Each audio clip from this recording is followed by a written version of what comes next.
meus amigos, estamos de volta para mais um encontro do nosso curso livre de Espiritismo. Já estamos na aula de número 13, que traz como tema a comunicabilidade dos espíritos. A comunicabilidade dos espíritos, meus amigos, é um dos 4 fundamentos da doutrina espírita. Eu não sei se vocês se recordam, mas no início aqui da nossa jornada, nas primeiras aulas, nós apresentamos os fundamentos da doutrina espírita de acordo com a visão de Allan Kardec, que é o nosso codificador. Já na introdução do Livro dos Espíritos, ele mencionou 4 pontos. O primeiro deles, pré-existência e sobrevivência da alma. O que isso significa? Isso significa que a alma ou espírito, que é a essência de cada um de nós, é criada antes do surgimento do corpo físico. E quando o corpo físico desaparece, ela sobrevive a esse desaparecimento. Diferentemente do que acreditam os católicos, a alma não é criada no momento da concepção. Ela é criada bem antes disso. E ela sobrevive à morte do corpo físico. Portanto, pré-existência e sobrevivência da alma. Segundo fundamento, pluralidade das existências, ou, se preferirmos, reencarnação. Por intermédio deste fundamento, nós podemos perceber que o homem tem diversas experiências na dimensão material. É através das vidas sucessivas que ele vai se depurando, vai depurando as suas imperfeições, vai superando essas imperfeições, a fim de atingir um objetivo comum a todas as criaturas de Deus: alcançar o estado de espírito puro. E nesse estágio, o indivíduo, o espírito, não tem mais necessidade de vivenciar experiências no campo material. Ele vive apenas como espírito, sem corpo físico. Terceiro fundamento da doutrina espírita: pluralidade dos mundos habitados. Isso implica dizer que em todos os orbes criados por Deus e espalhados por todo este universo infinito, existe vida, seja ela na sua expressão material, quando o espírito se utiliza de um corpo físico, seja ela na sua expressão espiritual, quando o espírito não vive se utilizando de um corpo físico. Mas o fato é que todos os orbes, todos os planetas, todos os astros servem de morada para a parte inteligente da criação, para os espíritos. Vocês se recordam deste ensinamento, desta aula? O universo é constituído por 2 elementos: o elemento espiritual e o elemento material. O elemento espiritual é a parte inteligente da criação, que se utiliza da matéria nesse seu processo evolutivo. E os orbes, eu repito, são as moradas dos espíritos, como aliás ensinou o próprio Divino Mestre Jesus. Vocês se recordam desta passagem? Há muitas moradas na casa de meu Pai, ensinou o Divino Mestre, antecipando algo que Allan Kardec, cerca de 2000 anos depois, viria ensinar de forma mais direta e mais clara, mas sim a partir de um ensinamento que é do próprio Divino Mestre Jesus. E o 4º fundamento do Espiritismo, qual é, meus amigos? Justamente o tema do nosso encontro de hoje: a comunicabilidade dos espíritos, ou, se preferirmos, a mediunidade. Assunto que passaremos a examinar mais detidamente a partir de agora. E para tanto, é necessário que nós realcemos desde já que a mediunidade não é uma condição espiritual. Atenção! A mediunidade não é uma condição espiritual. A mediunidade guarda relação com uma condição orgânica. Por quê? Porque a mediunidade ela está intimamente ligada à questão da percepção. Eu vou explorar mais essa ideia daqui a pouco. Mas é importante realçarmos que a mediunidade não tem nada a ver com a nossa condição evolutiva enquanto espíritos. Porque se assim fosse, nós teríamos na Terra apenas médiuns evoluídos, médiuns de condição moral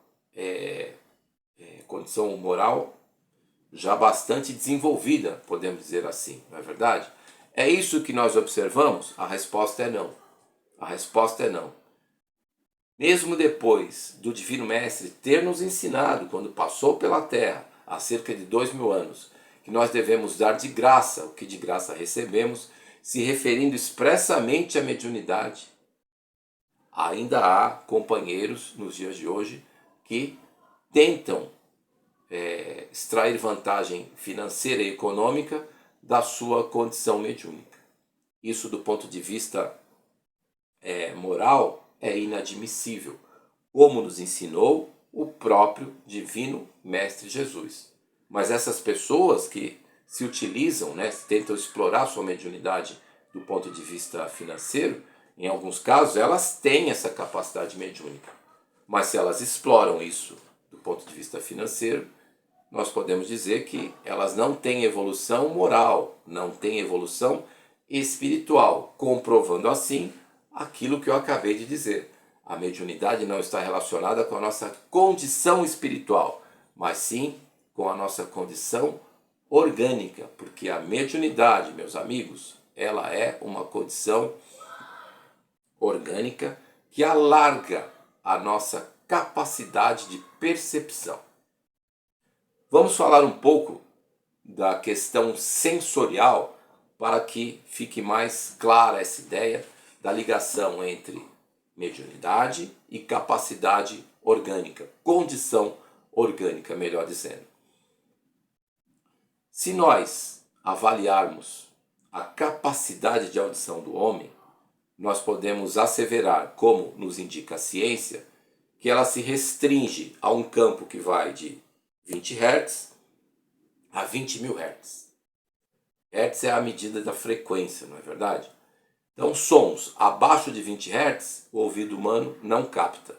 Acima de 20.000 Hz, o ouvido humano não capta.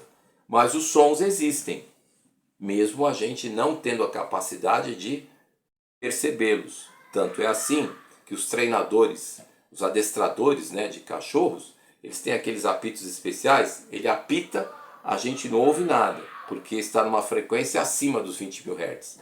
Mas o cachorro ouve e dá a resposta.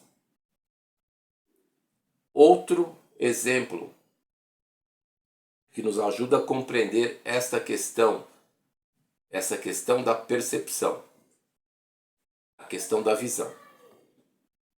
O olho humano consegue perceber a luz apenas quando a frequência do raio luminoso está naquele intervalo do arco-íris. Não são 7 cores do arco-íris? Vai do vermelho até o violeta. Quando a luz está numa frequência abaixo do vermelho, infravermelho. Ainda tem luz, mas nós não enxergamos. Para além do violeta, ultravioleta. Tem lá a luz. O olho humano não consegue perceber, mas o raio luminoso está ali. As abelhas enxergam nessa frequência, a frequência do ultravioleta. Os humanos não. Por quê? É uma diferença de capacidade de percepção. É exatamente isso que se dá, meus amigos, no campo da mediunidade.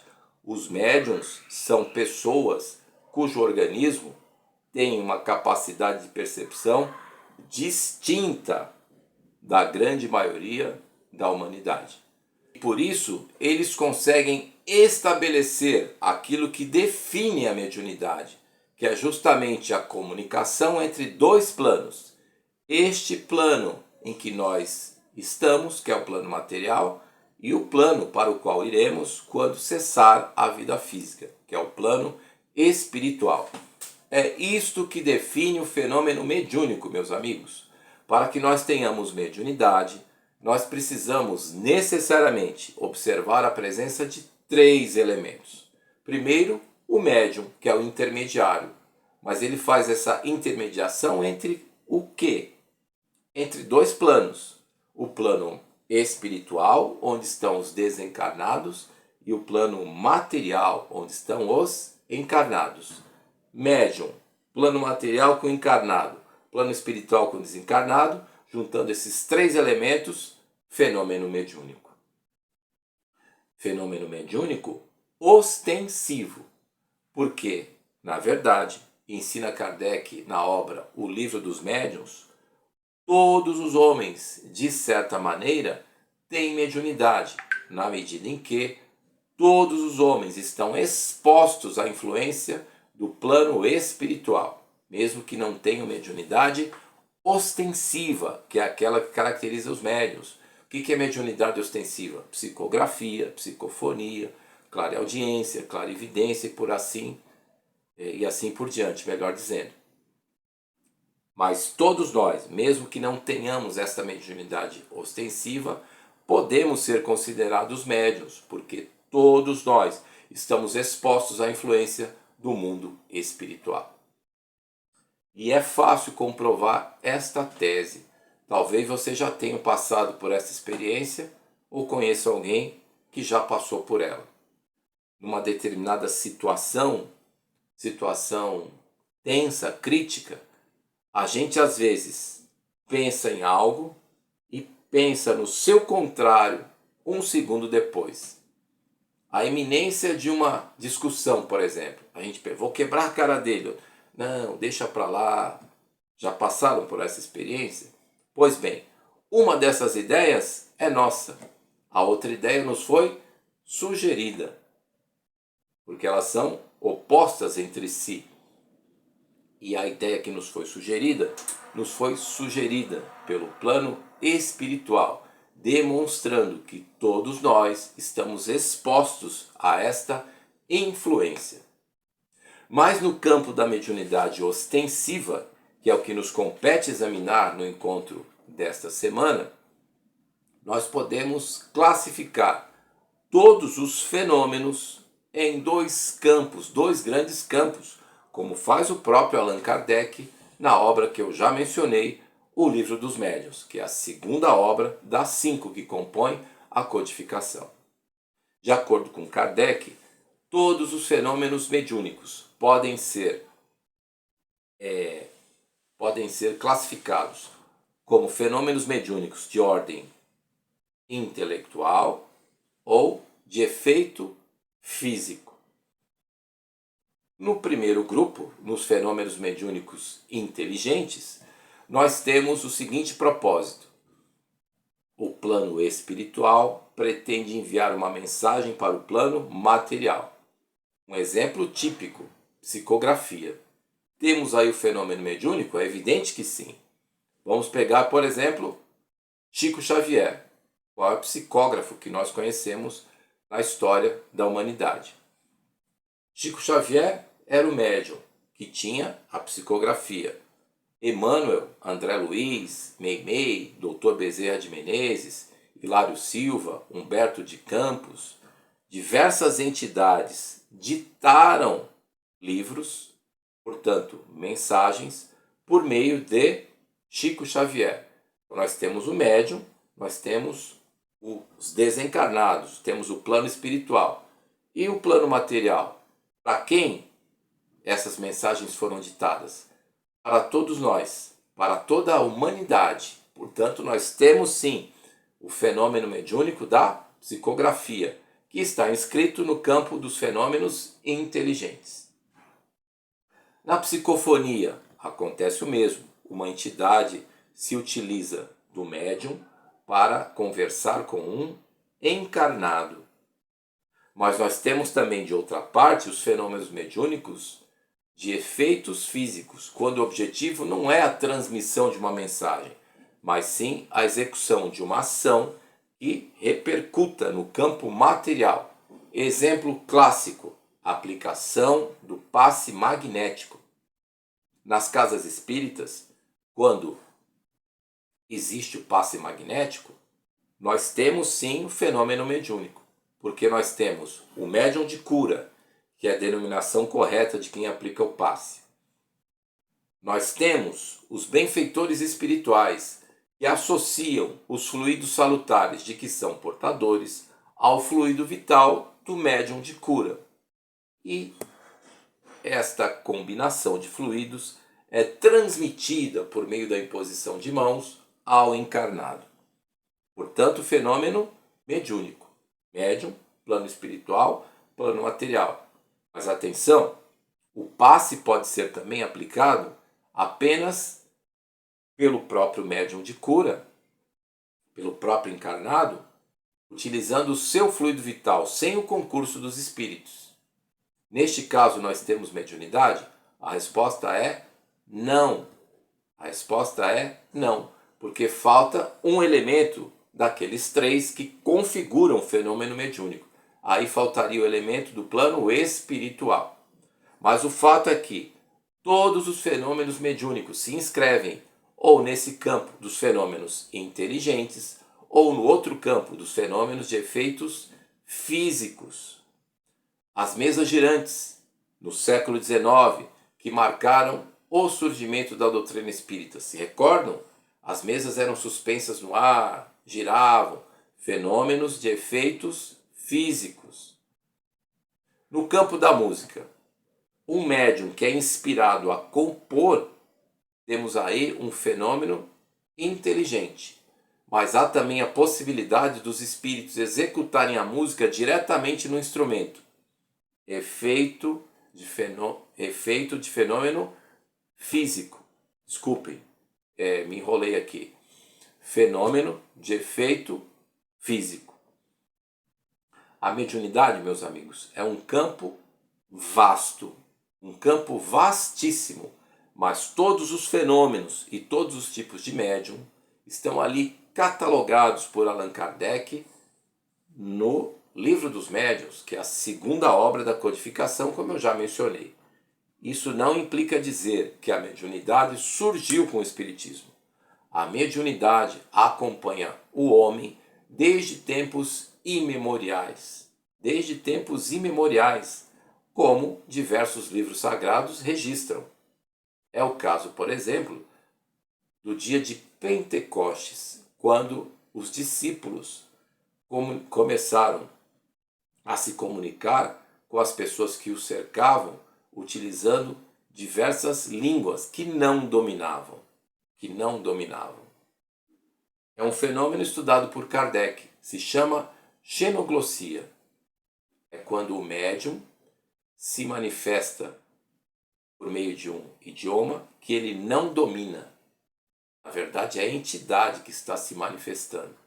Nós temos diversos outros tipos de mediunidade que eu poderia aqui mencionar, mas a nossa conversa ia ficar muito extensa.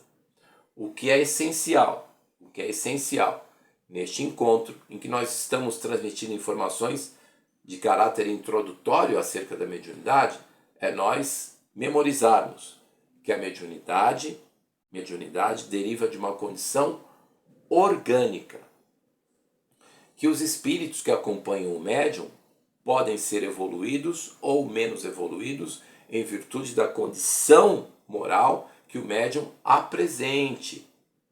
Não é verdade? E é importante também nós ressaltarmos que há fenômenos mediúnicos que se inscrevem no campo das manifestações inteligentes e aqueles outros que se inscrevem no campo das manifestações de efeitos físicos.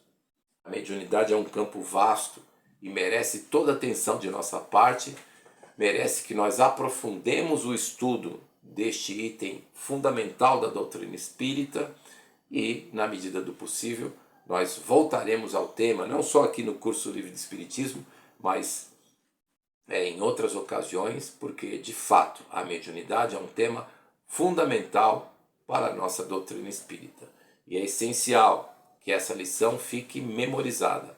Dai de graça o que de graça recebeste, conforme nos ensinou o Divino Mestre Jesus. Eu agradeço a companhia de todos vocês e na próxima semana estaremos aqui para mais um encontro do nosso curso Livre de Espiritismo. Muito obrigado. Até mais.